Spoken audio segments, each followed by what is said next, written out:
What's going on YouTube? Ronin Frog87 here, guys. And today's topic of Yu-Gi-Oh discussion is going to be whether or not the Kozmo archetype is going to be a legitimate threat here in the TCG. And I'm going to say yes. And well, first of all, a little background, a little context. I'm sure you guys are well aware that this past weekend in Ohio, there was an ARG circuit series. And Jeff Jones, along with like two of his friends, they built a Kozmo deck, and they took 3 of the top 8 spots with it. And now, don't get me wrong here. I understand that ARG has a completely different format from us.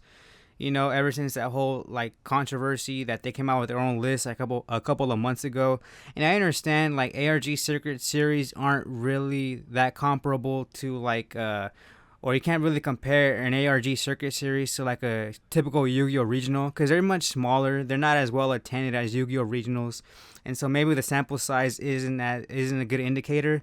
But given all that, I still think that Cosmos are going to be a legitimate threat, and maybe not for the reasons I stated before, but maybe the main reason why I think that, guys, is that I think Konami has way too much invested in Cosmos for them to be a flop. You know, they gave 5 of the TCG exclusive slots to this deck, and they made their rarities pretty up there. I mean, sure, then none of them are secrets. But Kozmo Farmgirl isn't ultra rare, and she's going for at least $40 right now. And I know the other cards are like supers and rares, and they're pretty much easy to get. But as time goes on, guys, Konami is going to continue to support this deck, much like they did Burning Abyss, and they're going to keep on coming out with ultra rare, even maybe secret rare cards of Cosmos, because you know Cosmos looks like it's a set seller, guys. Or else, why the hell would Farmgirl be $40 and it hasn't even topped the Yu-Gi-Oh regional yet? Sure, an ARG Secret Series, but like I stated before, they're not the same. And I'm pretty sure, guys, I don't doubt it, that as soon as this deck tops a regional, there's going to be a huge price spike. And then as soon as it tops a YCS, oh my god, I think as soon as it tops a YCS, Farmgirl is going to be as expensive as freaking Fire Fist Bear got, because remember Fire Fist Bear was like a $70 card for the longest while. It was just ridiculous, and that was an ultra rare. And sure, it was an ultimate. It came in ultimate as well, but I'm pretty sure that's what's gonna happen with Farmgirl. You know, I think it just has to. Seeing all these crazy price fluctuations, I will not put it past it.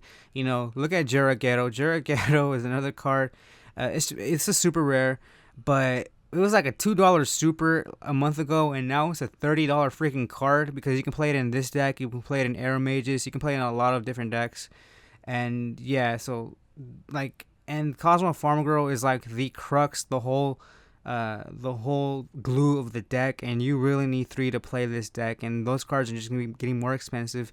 And Konami, they love, you know, they have too many. It's like they have too many eggs in one basket, you know, because for the longest time, remember guys, Burning Abyss were also set sellers, even though those lines could have sold without it, but it was just like that icing on the cake for you to buy that box, for you to buy those extra packs. And it looks like Cosmos are also added or an extra incentive for you to go buy Clash of Rebellions and future sets to come with Cosmo exclusives in them.